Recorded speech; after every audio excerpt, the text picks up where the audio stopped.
Well, at long last, the calendar says summer, so time is right for outdoor adventure into Oregon's high Cascade country. And it just wouldn't be right if you didn't pack along a rod, a reel, and lots of lures for a chance to cast into a lake and catch a nice fat trout for supper.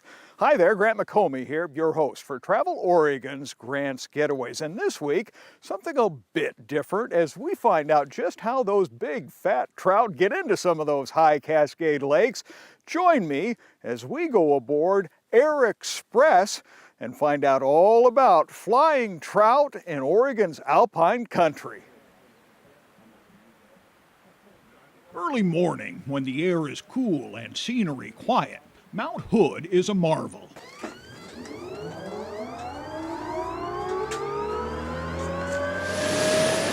But for 1 week every other summer, Oregon's Cascade Mountain silence is broken.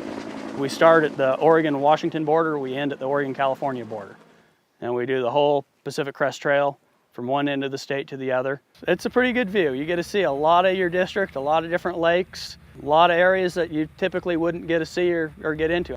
High Cascade areas are remote and hard to reach, so Oregon Department of Fish and Wildlife's aerial stocking program delivers tens of thousands of so-called flying fish.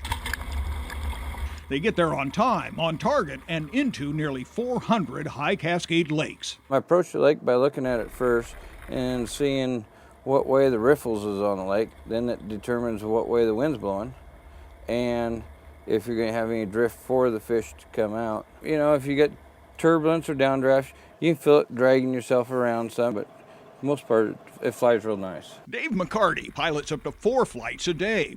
And down on the ground, the baby rainbow, cutthroat, and brook trout are loaded aboard with speed and precision.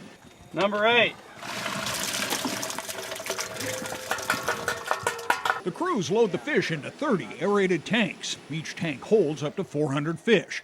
The tanks are then set aboard an air stocking device, or ASD, that state engineers built back in '97.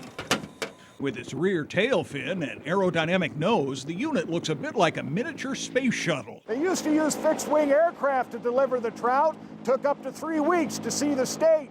Now they use a helicopter. It takes 5 days. And what a ride it is. The navigator has a sheet of what is in each lake and what he wants in each one. He is communicating that to the bombardier behind him sitting in the back. When the pilot says go ahead and release fish, you will then press that button and it will release whatever compartments you have designated. Biologists say the fish do well in Oregon high lakes, but in some years, like this one, not all lakes will be stocked. That's because a lingering winter finds most lakes above 6,000 feet still frozen over. So they'll have to wait until next time. That's 2 years from now. Rainbow and cutthroat and brook trout are the 3 species that we're stocking into these lakes. And over time, we've got to know these lakes and to know what species grow the best. And that depends on elevation and depends on the depth of the lake and other environmental conditions. The baby trout they do stock thrive and grow to catchable size in just 1 year.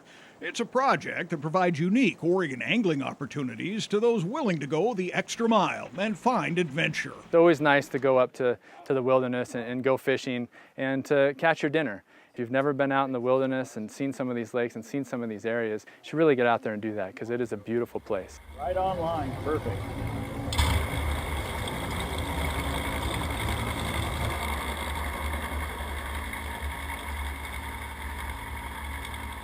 There was a time not so many decades ago when horsepacking was the only way to deliver the rainbow, cutthroat, and brook trout into Oregon's high alpine lakes. My, how times have changed. Fishery managers say it is a very cost-effective program. For every dollar that is spent on the aerial stocking program, another $16 is generated into the Oregon economy by the folks who go out and try to catch trout. If you'd like more information and the details about this story, you'll find it right here on the Travel Oregon website. So until next week, get out here and explore the great Oregon outdoors and let Travel Oregon be your guide. For Travel Oregon, I'm Grant McComey.